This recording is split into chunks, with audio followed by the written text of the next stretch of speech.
রয়ের এজেন্টদেরকে, মুশরিকদের এজেন্টদেরকে, কাফেরদের এজেন্টদেরকে বাংলার জমিনে অশ্লীলতা ছড়ানোর জন্য, ফিতনা ফাসাদ বাজানোর জন্য কিছু রাম আর বাম বাংলাদেশে পাঠিয়ে দিয়েছেন। এখনো বর্তমান আছে, কথা ঠিক কিনা? যতদিন পর্যন্ত আল্লামা হোসেন আহমদ রহমতুল্লাহর উত্তরসূরি থাকবেন, যতদিন পর্যন্ত আল্লামা আহমদ শফি রহমতুল্লাহর উত্তরসূরি থাকবেন, ততদিন পর্যন্ত আল্লামা বাবুনুর রহমতুল্লাহর উত্তরসূরি থাকবেন, যতদিন পর্যন্ত আল্লামা মুফতি রহমতুল্লাহর উত্তরসূরি থাকবেন, যতদিন পর্যন্ত আল্লামা আজিজুল হক রহমতুল্লাহর উত্তরসূরি থাকবেন, যতদিন পর্যন্ত মুফতি আমিনুর রহমতুল্লাহর উত্তরসূরি থাকবেন, যতদিন পর্যন্ত আল্লামা গহরডাঙ্গার ফরিদপুর রহমতুল্লাহর উত্তরসূরি থাকবেন, যতদিন পর্যন্ত শায়েখ সরমনাই রহমতুল্লাহর উত্তরসূরি থাকবেন, যতদিন পর্যন্ত আল্লামা আদিল হোসেন সাইদ রহমতুল্লাহর উত্তরসূরি থাকবেন, যতদিন পর্যন্ত ছাত্র শিবির জামাত ইসলাম ইসলামের ভাইয়েরা বাংলাদেশ থাকবে, ততদিন পর্যন্ত ভারতের এজেন্টদেরকে, মোদির এজেন্টদেরকে, ইস্কিনের এজেন্টদেরকে এই বাংলার জমিনে কোনো কিছু বাস্তবায়ন করতে দেওয়া হবে না, হবে না, হবে না। হতে দিবেন? হতে দেওয়া হবে না। সামনে আগামীর বাংলাদেশ উলামায়ে কেরামের বাংলাদেশ, আর উলামায়ে কেরামের সাথে যারা থাকবে তারা হবে জান্নাতের মেহমান। জান্নাতের মেহমান। কেউ যদি দলিল চান, আমি হোসাইন সাহেব দলিল স্পষ্টভাবে দিয়ে যাব। আল্লাহ এবং আল্লাহর রাসূল, একটু আগে আমি আলোচনা করেছি, আল্লাহ এবং আল্লাহর রাসূলের অনুকরণ করতে হবে, সমস্ত নবী রাসূলকে মানতে হবে, দুনিয়ার জীবনে সাহাবা আজমাইনদেরকে মানতে হবে, তাবেঈনদেরকে মানতে হবে, হক্কানি উলামায়ে কেরামকে মানতে হবে। হক্কানি উলামায়ে কেরামের যখন বাইরে চলে যাবেন তখন নষ্ট হয়ে যাবেন। ইহুদি খ্রিস্টান বৌদ্ধ এদের অনুকরণ করা যাবে না। সূরাতুল বাকারা 1 নম্বর পারা 18 নম্বর পৃষ্ঠার প্রথম লাইনে বলে দিয়েছেন, ওয়ালান তারাদি আনকুল হুদ ওয়ালান নাসারা হাত্তা তাত্তাবিয়া মিল্লাতাহুম। ইহুদি নাসারা খ্রিস্টান আমাদের কখনো বন্ধু হতে পারে না, আর ইহুদি নাসারার অনুকরণ করা যাবে না। একটু আগে আলোচনা আমি করেছি, হক্কানি উলামায়ে কেরামের সাজেশন তাদের সাজেশন অনুযায়ী আমাদের দুনিয়ার জীবনে চলতেই হবে, অন্য কোনো থিওরি মানা যাবে না। কষ্ট হচ্ছে আপনাদের? কষ্ট হচ্ছে? ঈমান আর আমল ছাড়া জান্নাতের মেহমান হওয়া যাবে না, অসম্ভব। কোরআন ছাড়া বাঁচার কোনো মানুষের উপায় নেই। মুসলমানদের আসল দলিল হলো কোরআন, আর এই কোরআনের অনুকরণ যারা করবে, এই কোরআন জান্নাতের মেহমান বানিয়ে দিবেন। সুবহানাল্লাহ বলে। মুসলমান ভাইরা আমার, যেই কথা আমি বলতেছিলাম, আমি খুতবার মধ্যে যে আয়াতখানা পড়েছি, আমার আল্লাহ পাক রব্বুল আলামিন বলেন, আল্লাহু ওয়ালিয়ুল্লাযীনা আমানু ইখরিজুহুম মিনাজ-যুলুমাতি ইলান-নূর। যারা আল্লাহ পাক রব্বুল আলামিনকে মানবে, যারা আল্লাহর রাসূল সাল্লাল্লাহু আলাইহি ওয়াসাল্লামের অনুকরণ করবে, যারা আল্লাহ পাক রব্বুল আলামিনকে মানবে, আমার আল্লাহ পাক রব্বুল আলামিন বলেন, ইখরিজুহুম মিনাজ-যুলুমাতি ইলান-নূর। ইখরিজুহুম, আমি তোমাদেরকে বের করব, অন্ধকার থেকে বের করে আলোর দিকে নিয়ে আমি জান্নাতের মেহমান বানিয়ে দেব। সুবহানাল্লাহ বলে। আল্লাহকে মানতে হবে, এটা বলে শেষ করেন নাই।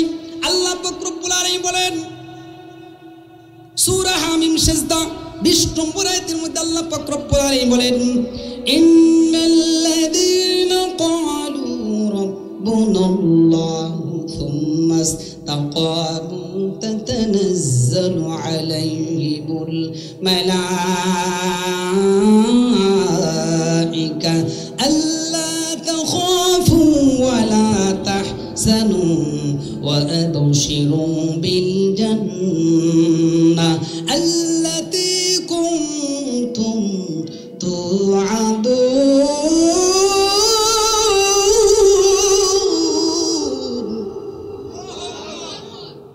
ইন্নাল্লাযীনা ক্বালু রাব্বুনাল্লাহ, যারা আমার আল্লাহ পাক রব্বুল আলামিনকে প্রভু, যারা আমার আল্লাহ পাক রব্বুল আলামিনকে প্রভু মেনেছেন, মালিক মেনেছেন, স্বীকার করেছেন দুঃখে সুখে, আমার আল্লাহ পাক রব্বুল আলামিনকে বলে আমাদের রব হলো, আমাদের মালিক হলো আল্লাহ।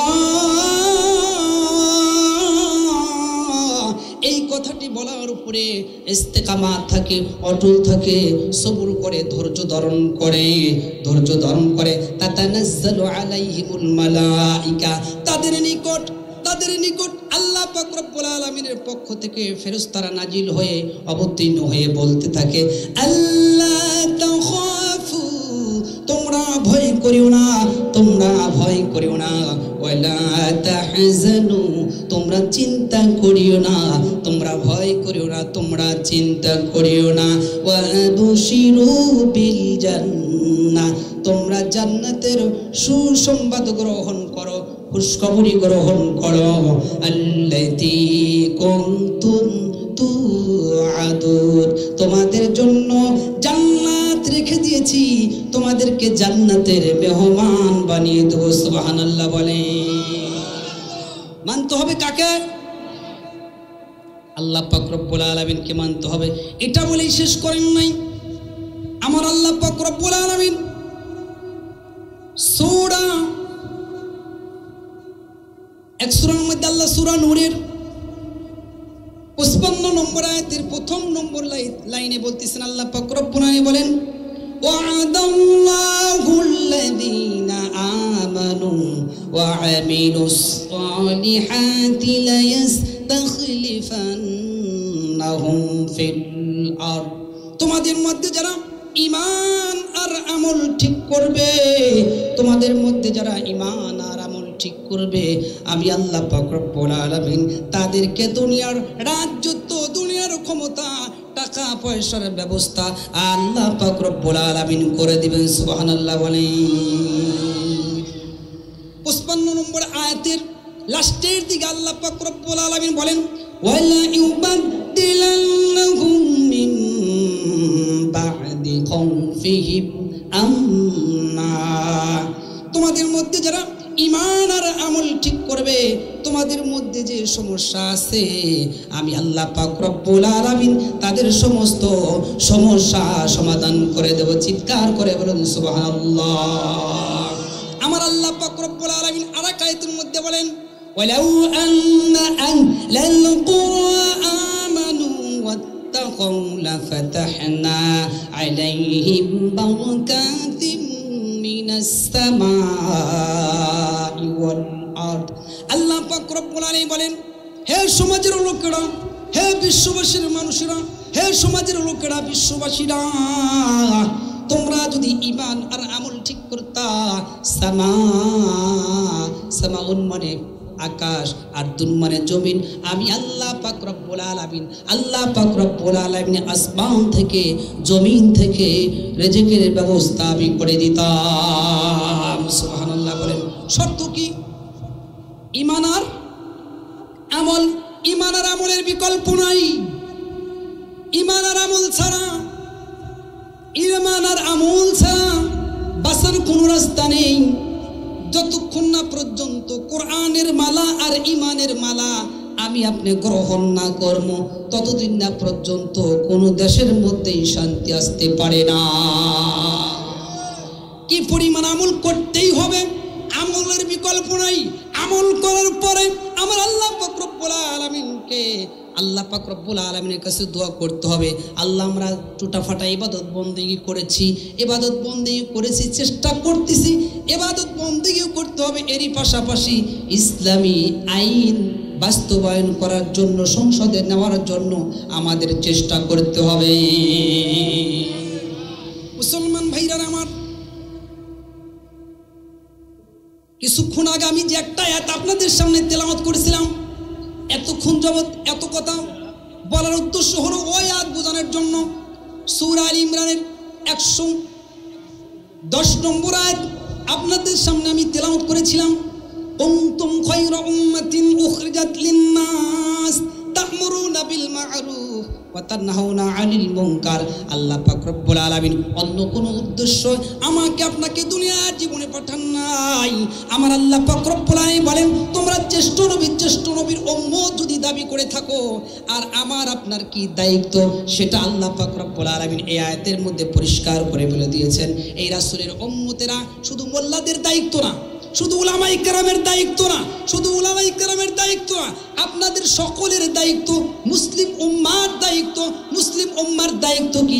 এই আয়াতের মধ্যে আল্লাহ পাক রব্বুল আলামিন পরিষ্কার করে দিয়েছেন যে তোমরা মানুষদেরকে কল্যাণের দিকে, ভালোর দিকে, মসজিদ মাদ্রাসা করার জন্য, কালবাট করার জন্য, রাস্তাঘাট করার জন্য, মানুষের কেয়ারফুল করার জন্য, মানুষের পাশে দাঁড়ার জন্য, ফিলিস্তিনের পক্ষ নেওয়ার জন্য, মুসলমানদের পক্ষ নেওয়ার জন্য আমি আল্লাহ পাক রব্বুল আলামিন ইখরিজুহুম, আমি আল্লাহ পাক রব্বুল আলামিন কেবলমাত্র তোমাদেরকে ভালাই করার জন্য আমি তোমাদেরকে দুনিয়াতে পাঠিয়েছি। সুবহানাল্লাহ বলে।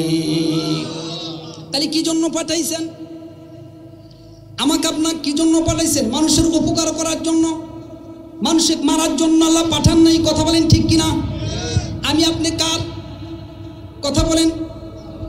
আল্লাহর সম্পদ, আমি আপনি তো আল্লাহর সম্পদ। এই আল্লাহর সম্পদকে মারার পৃথিবীর কাউকে অনুমতি আল্লাহ দেন নাই। মানুষ হত্যা করার জন্য আল্লাহ পাক রব্বুল আলামিন দুনিয়ায় পাঠান নাই। এমনকি আয়নাঘর কি বানানোর জন্য আল্লাহ দুনিয়ায় পাঠাইছেন? বিনা অপরাধী মানুষকে মারার জন্য পাঠাইছেন? No no no. আমার আল্লাহ পাক রব্বুল আলামিন কেবলমাত্র পাঠিয়েছেন, আমাকে আপনাকে দুনিয়াতে পাঠাইছেন মানুষের কেয়ারফুল করার জন্য, মানুষের সহযোগিতা করার জন্য, ওয়া ইয়ামুরু বিল মা'রুফ, সৎ কাজে আদেশ করার জন্য পাঠিয়েছেন। সুবহানাল্লাহ বলেন। সৎ কাজ কাকে বলে? যেমন আজকে মসজিদের মাহফিলে আপনারা এসেছেন, আলহামদুলিল্লাহ, এটা সৎ কাজ। মসজিদ মাদ্রাসা করার সৎ কাজ, নামাজের দিকে ডাকার সৎ কাজ, ইয়ামুরু বিল মা'রুফ, সালাত আদায় করা, হজ করা, ইত্যাদি ইত্যাদি। দুনিয়ার জীবনে যত ভালো কাজ দেখেন এগুলো সব হলো সৎ কাজ। সুবহানাল্লাহ বলেন। ওয়া ইয়ানহাউনা আনিল মুনকার, আল্লাহ পাক রব্বুল আলামিন বলেন, আমি তো কেবলমাত্র তোমাকে দুনিয়ার মধ্যে পাঠাইছি, আমি কেবলমাত্র তোমাকে পাঠিয়েছি দুনিয়াতে মানুষের যেখানে গান বাজনা হয়, যেখানে নাচানাচি হয়, সুদের কারবার, ঘুষের কারবার হয়, মারামারি কাটাকাটি, হাঙ্গামা ডাঙ্গামা যেখানে হয়, ওইখানে আমাকে আপনাকে বাধা দেওয়ার জন্য আল্লাহ পাঠাইছেন। সুবহানাল্লাহ বলেন। অসৎ কাজে বাধা দেওয়ার জন্য আমাদেরকে আল্লাহ পাঠাইছেন, অন্য কোন উদ্দেশ্য আল্লাহ পাক রব্বুল আলামিন পাঠান নাই। পরে বলতেছেন, ওয়া তুমিনুনা বিল্লাহ। আল্লাহু আকবার বলেন। ওয়া তুমিনুনা বিল্লাহ, কেবলমাত্র আমার আল্লাহ পাক রব্বুল আলামিনকে ভয় করতে হবে, অন্য কাউকে ভয় করা যাবে না। ঈমান আনতে হবে কার উপরে? ওয়া তুমিনুনা বিল্লাহি, ওয়া তুমিনুনা বিল্লাহি, কেবলমাত্র ঈমান আনতে হবে আমার আল্লাহ পাক রব্বুল আলামিনের উপর। কোনো মানুষের উপর ঈমান আনা যাবে না, কোনো মেম্বারের উপর ঈমান আনা যাবে না, কোনো মুত্তামনা পানি, নামাজ নাই, কালাম নাই, ইবাদত নাই, বন্দিগি নাই। আমরা নেতাকে পূজা হিসেবে মানি কিনা? মনে হয় যে প্রভু হয়ে গেছে। কারণ অনুসরণ অনুকরণ করা যাবে না। আমি আগেও বলেছি, এই আয়াতের মধ্যে পরিষ্কার করে আল্লাহ পাক রব্বুল আলামিন বলেছেন কেবলমাত্র ঈমান আনতে হবে আমার আল্লাহ পাক রব্বুল আলামিনের উপরে। কথা ঠিক কিনা?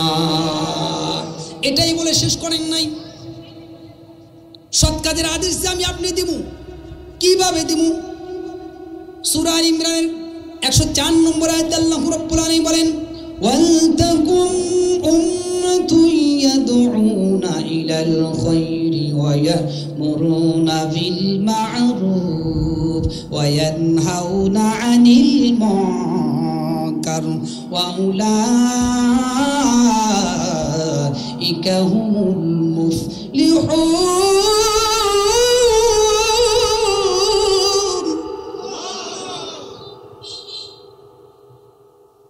وَلْتَكُنْ